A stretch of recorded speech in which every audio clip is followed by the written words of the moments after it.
भारत में सदियों से जाति व्यवस्था ने समाज को बांट रखा था। दलित और पिछड़े वर्ग के लोगों को अछूत माना जाता था।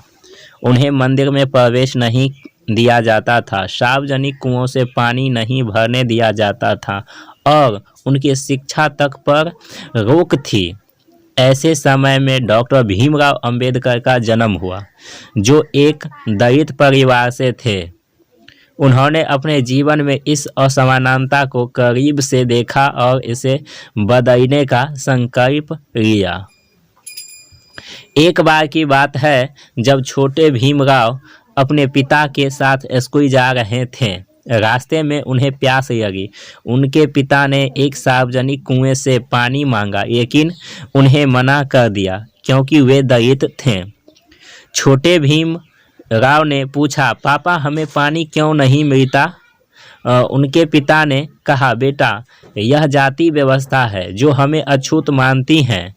यह घटना भीमराव के मन में गहरी चोट छोड़ गई और उन्हें ठान लिया कि वे असमानता को खत्म करेंगे। अंबेडकर ने महसूस किया कि शिक्षा ही वह हथियार है जो जाति व्यवस्था को तोड़ सकता है। उन्होंने कड़ी मेहनत की और उच्च शिक्षा प्राप्त की। वे भारत के वे पहले दलित छात्र बने जिन्होंने विदेश में पढ़ाई की और कानून और अर्थशास्त्र में डॉक्टरेट की उपाधि प्राप्त की। उनका मानना था कि शिक्षा ही दलित को उनके अधिकारों के प्रति जागरूक कर सकती है। 1927 में अंबेडकर ने महार नामक स्थान पर एक ऐतिहासिक आंदोलन शुरू किया। उन्होंने दलितों को सार्वजनिक तालाब से पानी पीने का अधिकार दिलाने के लिए संघर्ष किया। यह आंदोलन सामाजिक न्याय की दिशा में एक बड़ा कदम था। अंबेडकर ने कहा, हमें अपने अधिकारों के लिए लड़ना होगा क्योंकि कोई और हमें यह अधिकार नहीं देगा। 1947 में भारत आज़ाद हुआ और डॉक्टर अंबेडकर को संविधान निर्माण समिति का अध्यक्ष बनाया गया।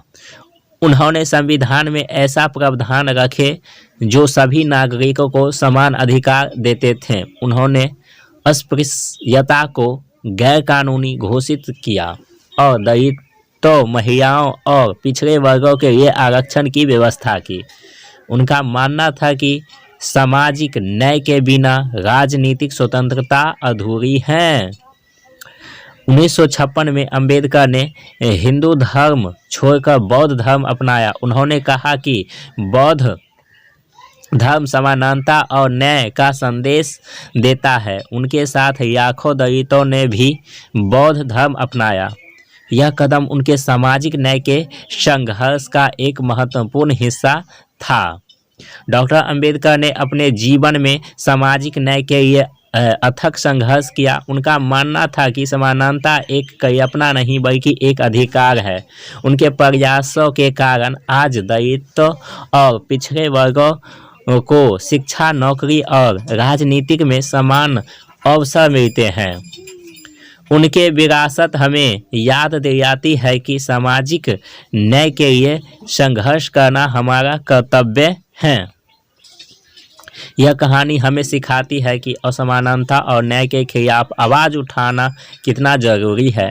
डॉक्टर अंबेडकर के जीवन से हमें यह प्रेरणा मिलती है कि शिक्षा, संघर्ष और एकता के बल पर हम किसी भी बाधा को पार कर सकते हैं। उनका संदेश यह स्पष्ट होता है कि शिक्षित बनो, संगठित रहो और संघर्ष करो।